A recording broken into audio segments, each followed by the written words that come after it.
Hello everyone, and welcome back to my channel On the Road Travels. And today I'm going to be making for you my award-winning salsa. It's a mango salsa, and I did enter in a contest at my job when I was working at this one particular place.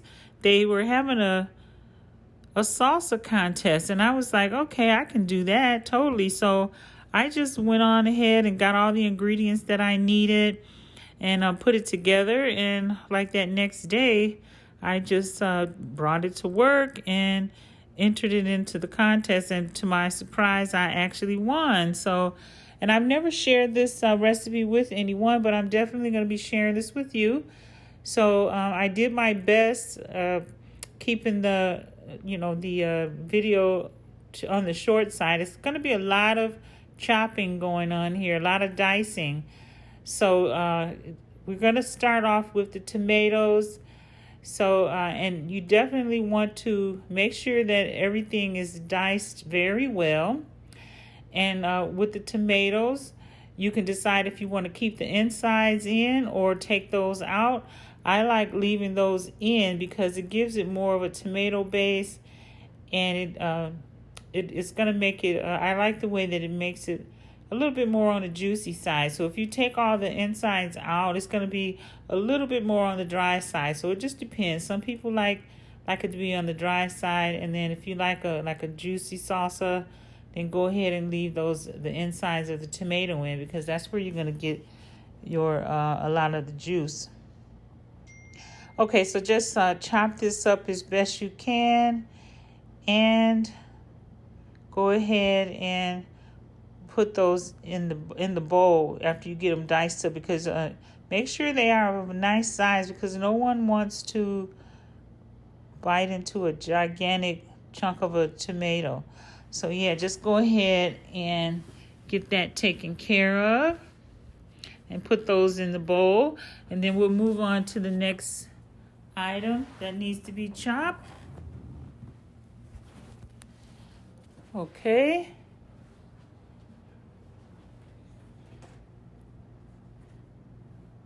All right, and so next we're going to be go ahead and dice up the onions, and make sure the onions are diced as well, because just like the tomatoes and pretty much all of these vegetables, I don't know about you, but I don't think no one wants to bite into a really big piece of a raw onion. And as a matter of fact, now I can eat onions on my different foods all day long. But it's something about the raw onions. I kind of only like to have raw onions. I will eat them in a salsa, but I don't really care for raw onions or anything else. So I prefer grilled onions pretty much on everything else. So just get those diced up, chop them up very well in small pieces, as small as you can get them. So yeah, just dice everything up. Make sure everything is nice and even as far as the size of the dice that you're going to be using. So just get in there and chop.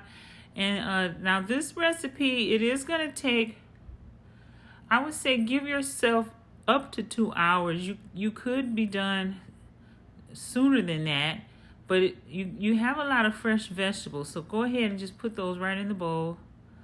So you are working with a lot of fresh vegetables that need to be chopped and diced, and you're going to have to season as you go.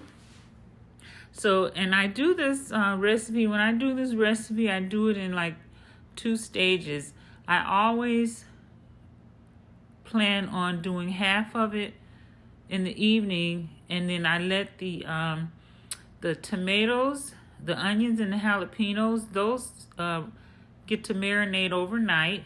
That actually gives it the best flavor. Now you can do it all on the same day, and then by the second and third day, that's when the flavors come out. But for me, in the award-winning way, I did I diced up the tomatoes, the onions, and the jalapenos, and put those all in the refrigerator overnight. And so they were marinated together very well.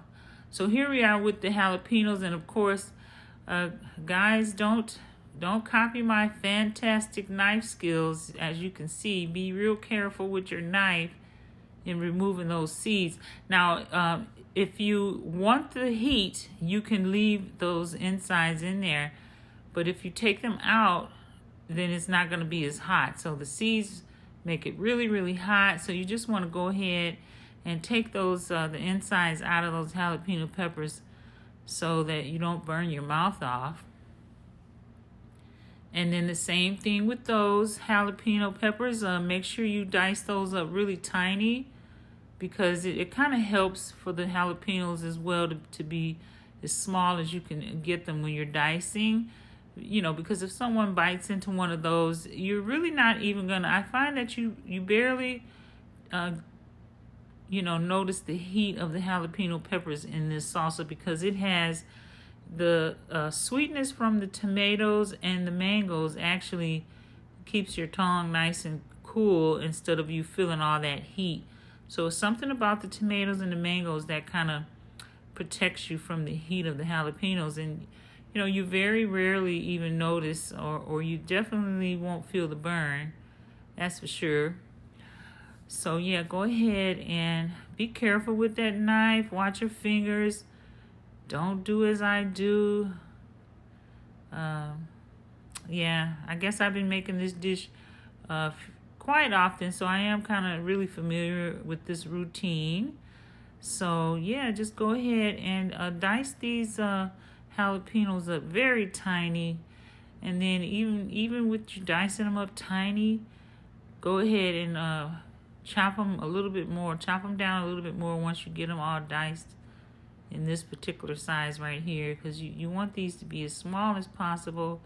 And then that way, if you have some young children that are enjoying this salsa, hopefully they don't notice it too much. But nowadays these kids be eating these hot Cheetos and these hot chips and all this hot candy. So, now I wouldn't concern myself too much with these children nowadays eating these jalapeno peppers. Maybe if they eat some of these fresh hot jalapeno peppers, they won't want the old hot candy and the hot chips so much. Just give them some fresh salsa with jalapenos in there, and that way they'll be satisfied. Because you can get used to eating all that hot stuff. So yeah, go ahead and dice them up even more. And watch your fingers with your knife in these kitchens. Don't follow my knife skills here. I'm definitely not a professional. So just be careful in this kitchen. And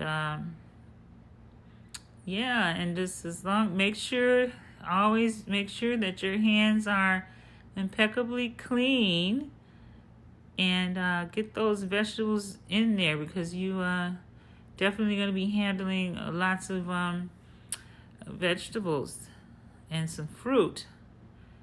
So, okay, so now at this point, this is where I usually stop, and these are going to marinate overnight. You can put a tiny bit of salt in here, and maybe a dash or two of pepper, and that's all. Not a lot at all. Don't try to season this too much, because you want it to just kind of maintain its own natural flavor, but you do want it to marinate overnight. So I'm going to put this in the fridge overnight, and then we'll finish up this salsa first thing in the morning. So yeah, just add a little bit of black pepper, just a couple of dashes, very, very light on this salsa. And the only seasonings that I'm using with this salsa is black pepper and some pink sea salt, the pink Himalayan sea salt, and then not too much of that, because when you're using all these fresh vegetables and fruit, you don't really need that much seasonings on these. And so just go ahead and blend these up together and make sure that everything is mixed very well, because this is the part where they're going to be marinating overnight to get that yummy flavor. It's something about the tomatoes, the onions, and the jalapenos. They have to get their flavor going on there. So those three go together. Okay, so this is the next morning here. Good morning, everyone.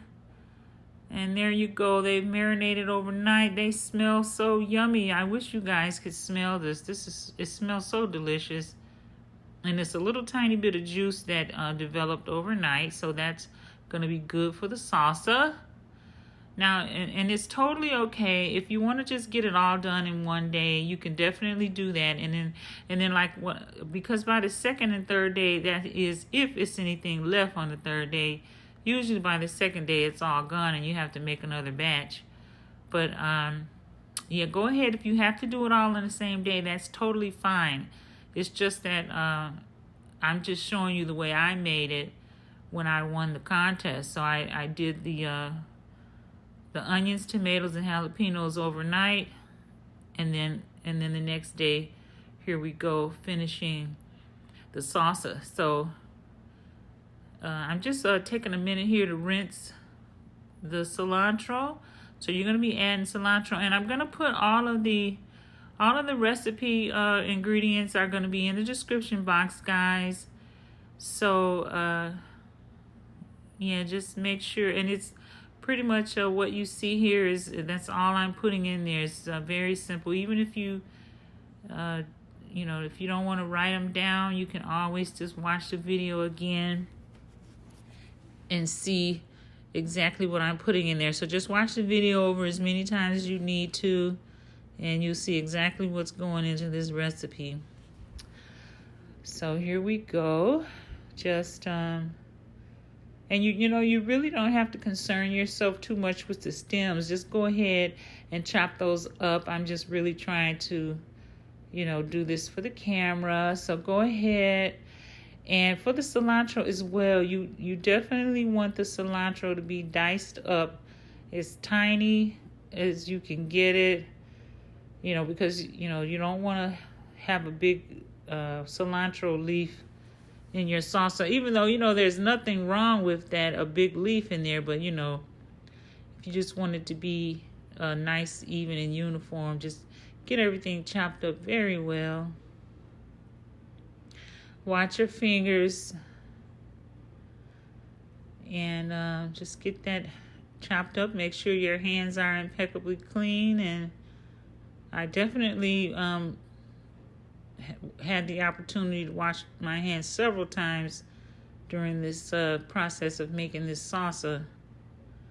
So just go ahead and chop it up real fine. Yeah, there you go. And just put it on in there. You can put, some people either love cilantro or they hate it, or in between. So basically with this, just put some in there to taste it. And then if you feel like you want a little bit more, put a little bit more. I kind of know exactly how much to put in mine, so I just kind of know exactly how much to put in there. And I really like the cilantro. It really, really makes the salsa pop. I mean, I can't even imagine salsa without cilantro. I think it would be like missing a very important ingredient. You have to have cilantro in your salsa. And then just keep mixing it together, because as it's sitting in the bowl, it's also going to be marinating, because it seems like it takes about an hour to get everything chopped up.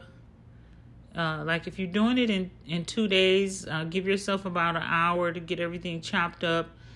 And definitely do not put the avocados in your salsa until the next day, or until you are absolutely about ready to serve your salsa, because you know how avocados are. They will they will overripe on you and oxidate and turn colors on you. So just put those in last. And then guys, don't be afraid if you open up an avocado and you see if the color is brown there. All that means is it's just that particular spot is overripe, and just go ahead and cut that away and use the rest, and that's it. That's all you have to do. So don't toss it out just because it's a little bit brown. And definitely when you're choosing your avocado, make sure it's slightly soft, just barely soft, because if it's hard and stiff, it's going to be terrible. You know, you don't want to have to, you're not supposed to be chewing on an avocado dices. You don't want the avocados to be so hard that you have to chew on them. And here we go again with my knife skills. And so be careful, guys. Don't do what I do. I've been doing this for a while, so this is just what I do and how I always do it. So I've been doing, when you do it for such a long time, you kind of, you know what you're doing. So that's how I get the seeds out. That's the easiest way. Just and then now one thing that I learned this years ago, that when you're making like salsa or guacamole, go ahead, and if you put the seed in the guacamole or in your salsa, it's going to keep the avocados from turning brown. It'll take, it's going to keep them from turning brown. It'll take, a long time before they go bad if you put the seed in there. So I have always done that. It seemed kind of weird, but it worked. So that's what I do. When I'm making salsa that has avocados in it, or when I'm making guacamole, I always leave that seed in there, and it actually works.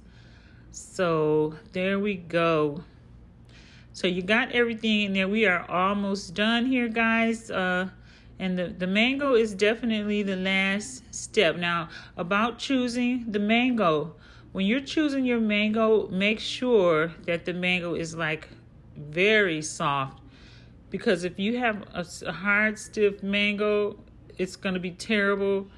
It'll be just as bad as having a hard, stiff avocado. You don't want to be chewing on your mango, and you definitely don't want to be chewing on your avocado. So for both of those, make sure they are like soft, very soft. Not too soft, but you need it to be soft. Otherwise, it's going to be terrible when trying to make a mango salsa, and the mango is like not quite done. That's what it is. It's not ripe enough. So even if you are planning to make your avocado sauce 3 or 4 days or a week in advance, or you're preparing for it a week in advance, go ahead and get the softest avocado you can and let it sit for a couple of days on your counter or in the fridge. Just let it sit. And so here we go. Here's the mango seed. I did get quite a few comments in my email box about how do you use a mango, because a lot of people don't like using a mango because of that seed in the middle, because they think that you can't cut through it because the seed. Look at the seed. It's about the size of my hand. Watch your thumb, guys. Be careful. Don't do what I do with this knife in my kitchen. I'm just, okay. So anyway, look at the size of that seed. All right. So once you cut the mango away from the seed, then that's when you use it, because that is a big seed. So that's how you get around there. So go ahead and throw all that away, and then you can finally get that chopped up. So I did chop up 2 mangoes. So this is 2 mangoes here that I'm putting in this salsa. Now, depending on what size group you are preparing your salsa for, you can put 2, 3, 4 mangoes in there. But of course, the more mangoes you put in there, that must mean that you are preparing for a large crowd. So this right here is for 4 people. So, and everybody loves the mango, and it's very tender. So you just want a tender mango. nice and sweet. It's going to be very sweet because that when it's tender like that, that means that it's ripe. So same with the mango. Make sure everything is diced. Now with the mango, they do need to be small, but they don't need to be as small as all of the rest of the fruits and vegetables that you've chopped up, because the mango is the star of the dish. So just go ahead with your impeccably clean hands and put all those diced mango pieces in there and stir. Mix everything around. And then I see there's a pretty big chunk of mango sauce, mango piece in there. I have to get that out and dice it up. And just continue chopping and dicing. And yeah, just get that in there. And it just smells so yummy, guys. I wish you guys could smell this. I wish they had smell-o-vision, because it's so delicious. And guys, you can okay, so I'm gonna, on my way, once I'm on the road, once we're out on the road, we're gonna make a stop, and I'm gonna grab a really big, nice, fresh bag of nacho chips, because you can give these, if you have to eat in the car on the road so that you don't stop, go ahead, pull over, and then you know what? Just get yourself an ice cooler, put ice in it, and you can definitely put this in the cooler and have it, in the back seat or in the trunk, keeping cool back there. And don't even hesitate to make your own food. That's what they used to do way back in the days. When you travel, you take your own food. They just recently started. Okay, here's that piece that needs to be chopped up. Yeah, they just recently stopped taking their foods out on the road when they travel. But yeah, it's time to get back into that again, because you don't always want to have to stop, because really a lot of times the only choice is a bad for you burger or something like that. So who wouldn't want this when they, just have this instead of a burger? And the other thing that the mango salsa is excellent with any kind of baked, or even if you want to do a fried fish. Okay, so we're going to do the limes. That's going to be like the last ingredient that goes in before we're done. So, and go ahead and try to take as many seeds out as you can.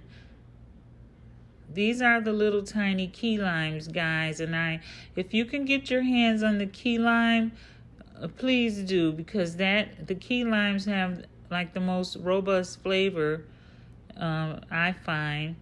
And just keep your eye out for seeds. I think I see a seed that just dropped. I'll grab that out of there.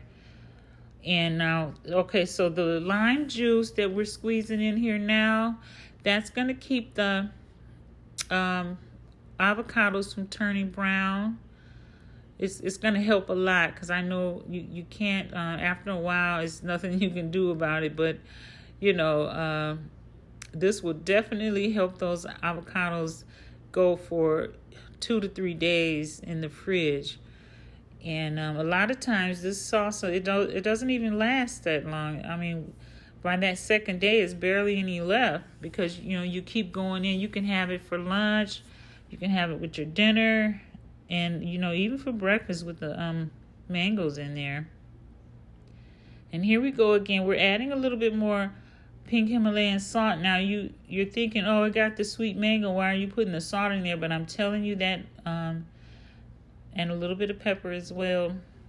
That sea salt there, pink Himalayan, it actually brings the flavor of the mangoes out more. So go ahead, and you just need a little bit of dash. And I'm telling you, that little bit of dash of pepper and a little bit of dash of sea salt that I put, that's it. That is totally it. That's the one thing I really like about this dish. It's so natural. Almost no seasoning needed, because the vegetables You marinated them overnight, so they're just blending in there so well. Now this bowl here, this bowl has that lid on it. So this is the bowl that I'm going to actually take. I'm going to take this salsa with me on the road. We're going to be leaving out shortly here. So I'm just going to put a lid on this. But here it is, and it is fabulous. It smells good. It looks good, and it's good for you guys. Thank you so much for watching.